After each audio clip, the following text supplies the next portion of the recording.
Live షోకి తిరిగి స్వాగతం. చంద్రబాబు డైరెక్షన్లో పోటీ చేస్తున్న బీజేపీకి ఓటేస్తే తెలంగాణ ద్రోహులకు ఓటేసినట్లేనన్న మంత్రి జగదీష్ రెడ్డి వ్యాఖ్యలతో ఏకీపిస్తారా అంటే 47% మంది అవునని హోరాహోరీగా ఉన్నట్లుంది. 53% మంది కాదంటున్నారు. ఇక విశాఖపట్నం నుంచి రామకృష్ణ గారు ఒక లైన్లో ఉన్నారు. రామకృష్ణ గారు నమస్కారం అండి, మాట్లాడండి. రామకృష్ణ గారు హలో, నమస్కారం, మాట్లాడండి. సార్ నమస్కారం సార్. అక్కడ ఉన్న వాళ్ళందరికీ నమస్కారం సార్. గుడ్ గుడ్ మాట్లాడండి. ఇప్పుడు ప్రత్యేకంగా మాట్లాడుతుందంటే ప్రత్యేక హోదా గురించి సార్ ఇక్కడ డిస్కషన్. అవును, ప్రత్యేక డిస్కషన్ అంటే ప్రత్యేకంగా మళ్ళీ దానికోసం పోరాటం చేయాల్సిన పని లేదు కదా సార్. ఇక్కడ ఆల్రెడీ మేము సిటీ నుంచి ఒక ఎంపీని పంపించాం, అలాగే రూరల్ నుంచి కూడా ఒక ఎంపీని పంపించాం, ఒక రూలింగ్ పార్టీ ఎంపీ, అలాగే ఒక మిత్రపక్షం ఎంపీ. ఇంకా మళ్ళీ పోరాటం, ప్రత్యేక హోదా గురించి ఒక పోరాటం, మళ్ళీ రైల్వే జోన్ కోసం ఇంకో పోరాటం, ఇలా పోరాటాలు చేసుకుంటూ పోతే నాయకులు మేము గెలిపించి ఎందుకు పార్లమెంట్ పంపించారు సార్. అంతేనా? సరే, వచ్చినప్పుడు అడగండి వాళ్ళని వచ్చినప్పుడు మీ కాలనీకో మీ ఊరు వచ్చినప్పుడు గట్టిగా అడగండి, మిమ్మల్ని ఎందుకు పంపించాం, మీరు ఏం చేస్తున్నారని అడగండి. రైట్, సుజనా చౌదరి గారి శల్యచారం చేయొద్దు. ఆయన శల్యచారం చేశారు. ఆయన చెప్పారు 10,000 కోట్లు వస్తాయని చెప్పారు. కోసం, మీ హోదాల కోసం, మీ వ్యాపారాల కోసం ఆంధ్రప్రదేశ్ ప్రజల భవిష్యత్తు ఆడుకోవద్దు. ఆంధ్రప్రదేశ్ పునర్విభజన చట్టం ఒకటి చట్టబద్ధం చేయబడింది. ప్రత్యేక హోదా నిర్ణయం చాలా సీరియస్ ఇష్యూ. అవును, సీరియస్ ఎన్నిసార్లు తిడతారు? అవకాశం అన్నిసార్లు తిట్టకూడదు కదా. చట్టం లోపభూయిష్టంగా ఉంది కాబట్టి ఈ సమస్య వస్తాయి. మీకు అర్థం కాదు. ఆ చట్టం సమగ్రంగా లేదు. ప్రభుత్వంలో ఉన్న వాళ్ళు దాన్ని ఆన్సర్ చేయాలి. చాలా లోపాలు ఉన్నాయి. ఆ చట్టం సరిగా లేదు కాబట్టి ఈ రోజు ఈ సమస్య ఉంది. ప్రత్యేక హోదా కాదు లింగారెడ్డి గారు, చట్టంలో లోపాలుంటే మీరు వచ్చి 10 నెలలు అయిపోయింది. స్టేట్ లో మీరే ఉన్నారు, సెంట్రల్ లో మీరే ఉన్నారు. బీజేపీ తరఫున నిమిషాల్లో అయిపోతుంది. ఇప్పుడు భూసేకరణ చట్టం మీరేమన్నారు? పోలవరం చూసుకొని తెచ్చేసామన్నారు. పోలవరం ఆర్డినెన్స్ కూడా ముందు చేసింది. తెచ్చామన్నారు. అట్లా వీటిలో మరి చట్టాల్లో లోపాలుంటే చేయొచ్చు కదా. ఎమ్మెల్సీ పదవులు పెంచుకోవడానికి మాత్రం అయితే టక్టక సవరణలు పెట్టుకుంటారా? మిగతాటికి మాత్రం సవరణలు చేయరా? మరి ప్రత్యేక హోదా ఇస్తామని ఎందుకు చెప్పారు? చెప్పినప్పుడు ఇవ్వాలి కదా. ఒక ఎమ్మెల్సీ అంటున్నారు, ఉదాహరణ చెబుతున్నారు. అది పెంచుకునేందుకు మాకేం లేదు. మీరంతా పదవులు తెచ్చుకోండి, సంతోషమే మాకు. కానీ ప్రజలకి మీరు ఇచ్చిన హామీ ఏమిటి? ప్రత్యేక హోదా మేము సాధించామని చెప్పుకున్నప్పుడు తేవాలా వద్దా? ఇప్పుడు ఎమ్మెల్సీ గౌతమ్ గారు, ఇప్పుడు 7 మండలాలకి ముందు ఆర్డినెన్స్ చేసాం. అప్పుడు ఇది కూడా చేసుకుంటే సరిపోయేది కదా. ఒక విషయం చాలా మంది తెలియని విషయం. ఇప్పుడు ఎమ్మెల్సీలది ఈ విభజన సంబంధించింది కాదు. 295 మంది ఎమ్మెల్యేలు 1960 ఆ రోజే ఉన్నారు. 1960లోనే పెంచిండొచ్చు. తప్పు జరిగిందనే కదా. ఎందుకంటే అసలు ఎమ్మెల్సీలే వద్దని తీర్మానం చేసిన పార్టీ కదా. వెంకయ్య నాయుడు గారు చట్టబద్ధత లేదని ప్రకటిస్తున్నప్పుడు నేను ఒకటే డిమాండ్ ఎన్డీఏలో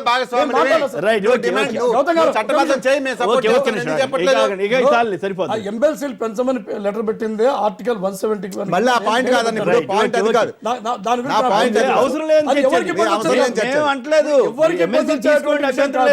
ఎమ్మెల్సీలు తీసుకోండి, అభ్యంతరం లేదు. అయితే ప్రత్యేక హోదా కంటే ఎక్కువ రాయితీలు తెచ్చితే సంతోషం, మాకేం అభ్యంతరం లేదు. కానీ జనంలో ఒక పెద్ద గొప్ప వరం లాగా చూపించారు కదా. ఆ వరాన్ని తక్కువ చేస్తున్నారా అనేటువంటి అనుమానం రాకుండా మీరు జాగ్రత్త పడండి. రాజ్నాథ్ సింగ్ బాలరాజు గారు చెప్పండి, తెలంగాణకి ద్రోహం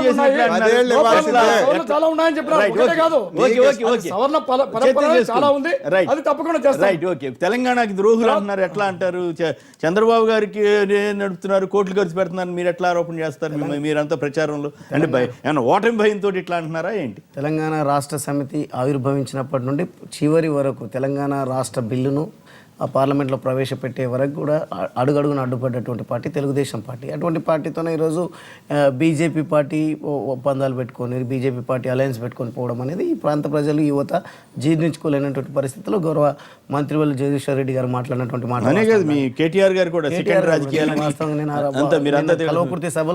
చంద్రబాబుని అడ్డం పెట్టుకుని టార్గెట్ చేసి ఎట్ట కూడా గెలవాలని తాపత్రయమా? ఆ పేరు చెప్తే ఏమన్నా ఓట్లు వస్తాయని వాస్తవాలు చెప్తున్నాను తప్పిస్తే ఎవరిని. మధ్యలో చంద్రబాబు గారు ఏం చేశారు? చంద్రబాబు గారు ఏమన్నా మీరు ఓట్లు వేసుకోవద్దు, తెలంగాణకి వ్యతిరేకమని ఏమని చెప్పారు? చెప్పలేదు కదా. అక్కడ వరంగల్ కూడా, కరీంనగర్లో కూడా 2 సార్లు చెప్పారు, మనం కూడా లేఖ ఇచ్చాం కదా అని. మరి అటువంటి వ్యక్తిని, అటువంటి పార్టీని మీరు ఏదో రకంగా టార్గెట్ చేయడం తప్పితే ఇప్పుడు చెప్పమనండి, బాహాటంగా చెప్పమనండి లింగారెడ్డి గారిని, మేము లేఖ ఇవ్వడం వల్లనే తెలంగాణ వచ్చిందని చెప్పమనండి. చంద్రబాబు నాయుడు చెప్తే అధ్యక్షుడు చెప్తుంటే మళ్ళీ ఆ చర్చ అదే ద్వంద్వ వైఖరి. వాళ్ళేమో చంద్రబాబు గారు లేఖ ఇవ్వడం వల్లనే రాష్ట్రం విడిపోయిందని వాళ్ళు బాధపడుతూ ఉన్నారు.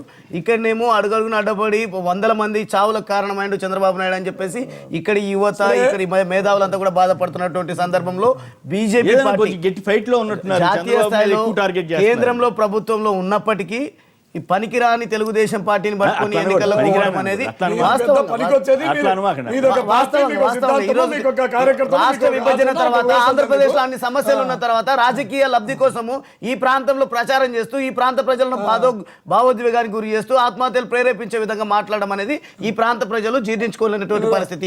అటువంటి పరిస్థితులలో తెలుగుదేశం పార్టీతోన బీజేపీ పార్టీ పెట్టుకోవడం అంటే ఒక చారిత్రాత్మక తప్పిదం అవుతుంది అనేది గుర్తుంచుకోవాల్సిన అవసరం ఉంది. కాబట్టి ఈ రోజు యావత్తు తెలంగాణ యువత ఉద్యోగులంతా కూడా టీఆర్ఎస్ పార్టీకి బంపర్ మెజార్టీతో గెలిపించబోతున్నాం.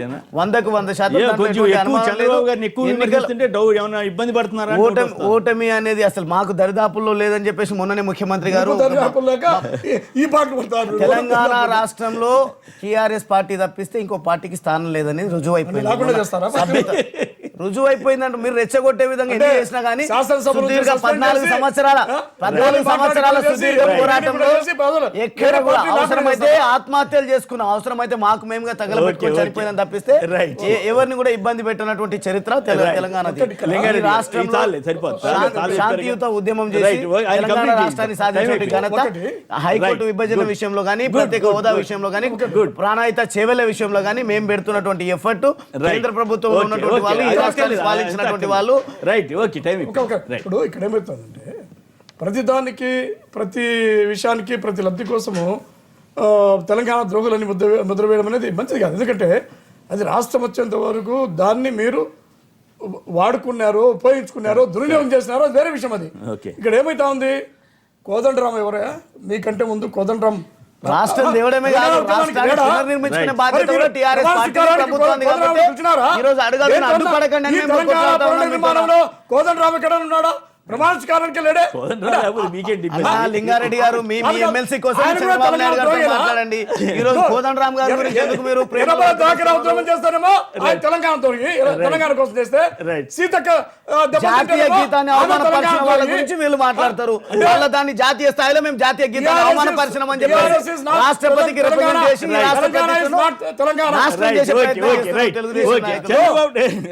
డీకే బారా చెప్పినాడు ఇందిరా ఇండియా అయ్యేంద్ర అది కాదు. తెలంగాణ టీఆర్ఎస్ తెలంగాణ కాదు, వేరే పార్టీల వాళ్ళు ఉన్నారు. మీకు ఓడిపోతామనేటువంటి భయం లేకపోతే ఈ విధంగా మీరు ఓడిపోతే ఇక్కడ నుంచి వైండ్ అప్ చేసుకొని వెళ్ళిపోతారా? మీరు అవినీతి మా సభ్యులను చెప్పండి. చిన్న ఎలక్షన్లకు ఆయన పార్టీ అధ్యక్షుడు కాదు కదా. Right, okay. చంద్రబాబు డైరెక్షన్ లో పోటీ చేస్తున్న బీజేపీకి ఓటేస్తే తెలంగాణ ద్రోహులకు ఓటేసినట్లయిన మంత్రి జగదీష్ రెడ్డి గారి వ్యాఖ్యలతో ఏకీపిస్తారా అంటే 40% మంది అవునని 60% మంది కాదంటున్నారు. ఒకటే ఆంధ్రప్రదేశ్కి సంబంధించి మీరు చర్చ ప్రారంభించారు. నా సూచన ఏంటంటే ప్రభుత్వం మేము చెప్తున్నాం, ఇప్పటికీ కూడా చెప్తున్నాం, చంద్రబాబు నాయుడు గారు వెనకాల ఆంధ్రప్రదేశ్ ప్రజలు ప్రతిపక్షాలు ఉండటానికి సిద్ధంగా ఉన్నాయి. ఇప్పటి వరకు మీరు ఒక అఖిల పక్షాన్ని పిలవాల, ఢిల్లీకి వెళ్ళి ఒక నిరసన తెలియజేసి ఇదిగో మాకు ప్రత్యేక హోదా 10 ఏళ్ళు ఇస్తానని తీర్మానం కూడా చేస్తారా? చేయలే. మేము మన కౌన్సిల్లో రామచంద్ర గారు